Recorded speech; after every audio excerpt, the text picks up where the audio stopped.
15th, 2008, the day the sky fell. Lehman Brothers didn't just stumble, it vaporized. Global finance, the bedrock of modern commerce, was cracking wide open. Wall Street wasn't just bleeding, titans of the industry paralyzed, governments scrambling, the air thick with panic, a contagion of fear spreading faster than any market crash.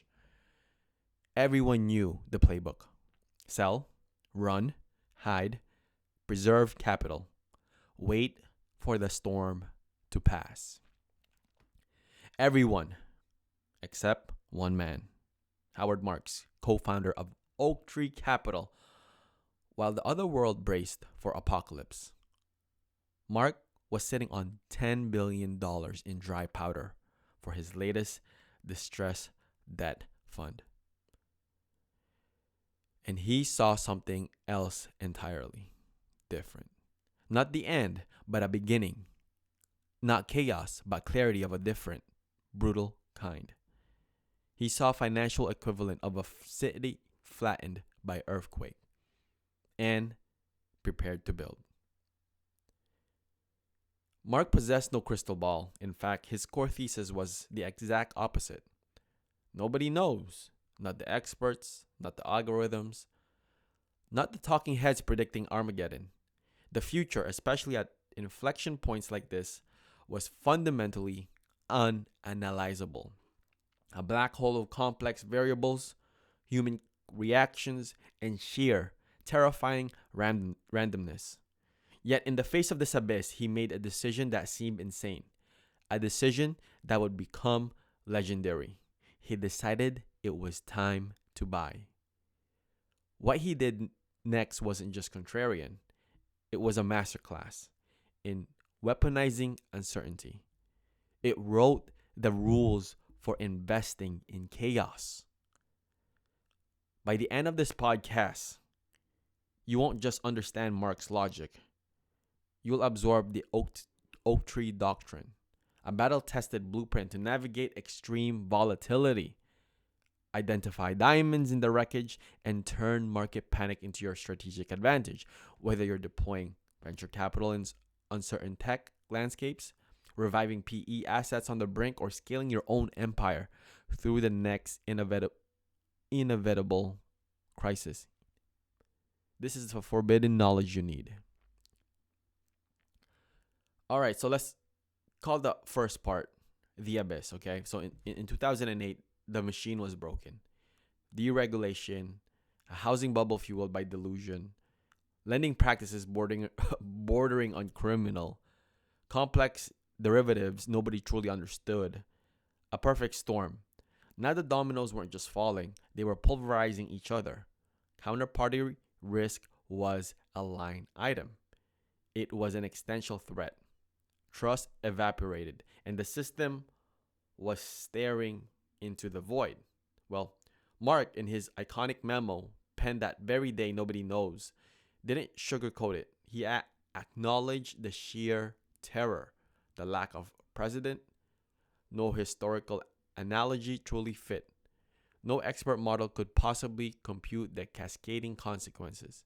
It was pure, unadulterated speculation territory. And yet, the memo's conclusion, a thunderclap against the roar of panic. Start deploying capital now. Why? Because betting on the end of the world is a fool's game. As Marx put it, preparing for apocalypse is disastrous if it doesn't happen. You must act based on what's logical, even with an ounce of confidence in predicting the outcome. The logic, assets, even toxic ones, were being priced for utter annihilation. Fear had created discounts unseen in a generation. Think about that. The entire financial system is imploding, and your strategy is buy. It sounds like catching falling knives with your teeth, but Marx saw something deeper. He knew that paralysis, the insistence of uncertainty before acting, is itself as a decision, often the most dangerous one. And this wasn't about market timing, it was about calling the bottom. It was about probability and price.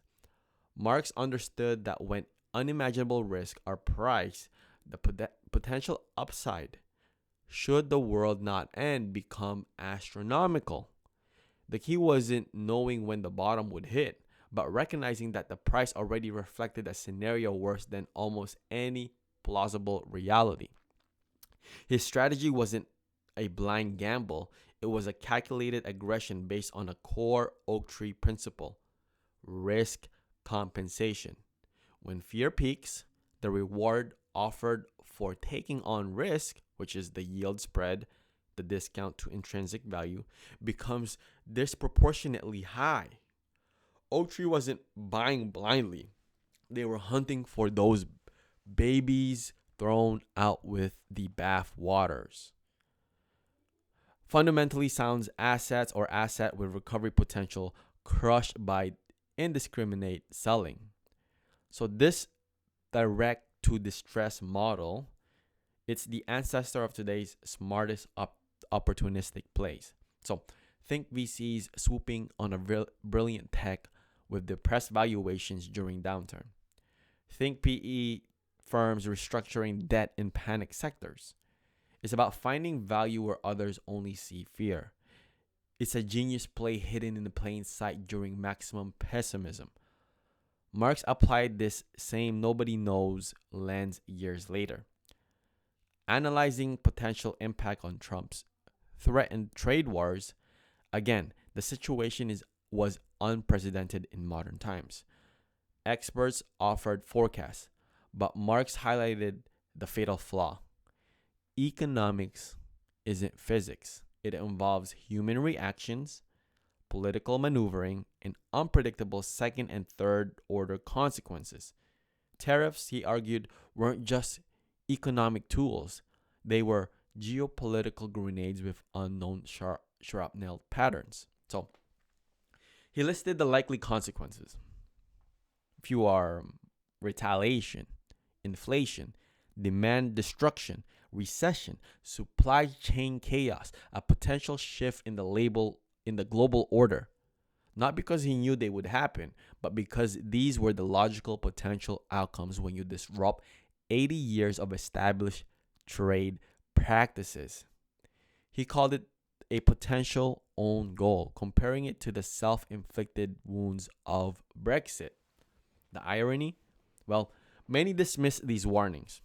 Just like in 2008, the urge for simple answers, for definitive predictions, was strong. But Marx's doctrine isn't about prediction. It's about preparation for a range of outcomes, skewed towards the most logical and acting decisively when the prices reflect irrational fear. So what does that mean for you? Okay. Well, I'm going to be going over the 5 most important lessons. It means that the architect of your own future, you are the architect of your own future. Navigating today's minefield of geopolitical instability, AI disruption, and market whiplash. So the nobody knows doctrine isn't just an investment philosophy. It's a strategic imperative. So I'm going to list all 5 right now. The first one, embrace uncertainty as opportunity. Stop seeing volatility as just risk. See it as an environment where irrationality creates alpha. When herd panics, the disciplined hunter eats. Your edge isn't predicting the future. It's acting rationally when others can't.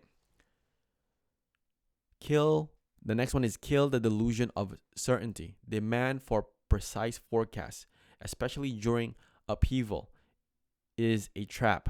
Base decisions on logic, probability, and what history teaches us about human behavior under stress. Even if confidence is low, waiting for the all clear signal means you've already missed generational buying opportunity. I'm going to say that again. Waiting for the all clear signal means you've already missed the generational buying opportunity. Third one, master the second order thinking. Don't just react to headlines. Ask, and then what? What are the ripple effects, the unintended consequences, the human reactions that models miss. Tariffs might just sound good for domestic industry, but what about the retaliation, consumer price hikes, the job losses in the using industries? This deeper analysis is your competitive moat. So your competitive moat is the master second order thinking. Let's go to the fourth. Action over inaction. When logic dictates, understand that not deciding is a decision. While prudence is vital, paralysis fueled by fear is often the costliest mistake. That's very important. I'm going to say that again. Paralysis fueled by fear is often the costliest mistake. When the assets are sufficiently discounted to compensate for the known and unknown risk, calculated action becomes the rational choice. The fifth lesson, hunt for the babies in the bathwater. Crisis creates indiscriminate selling. Your job is to sift through the wreckage, identify quality punished by association, and acquire assets at prices that offer a significant margin of safety. This applies whether you're buying distressed debt, acquiring struggling competitor, or investing in a promising startup during a funding winter. This isn't theoretical. Oaktree didn't just survive 2008, they thrived, generating massive returns by deploying capital when others wouldn't dare. They anticipated increased distress from trade tensions and positioned accordingly. This isn't luck. It's a repeatable blueprint built on psychological fortitude and analytical rigor in the face of the unknown. The world will always throw curveballs. So that's something that you have to understand. Pandemics, wars, technological earthquakes, political shocks. The nobody knows scenario isn't an exception. It's the norm at critical junctures. Those who demand certainty will be spectators. Those who master navigating the fog, who can act decisively based on logic when fear reigns. They will dominate. They will build the next empires. So, final lesson is stop chasing predictions, start weaponizing uncertainty. You don't need perfect foresight. And if you enjoy this, comment, subscribe. See you on the next one. Peace.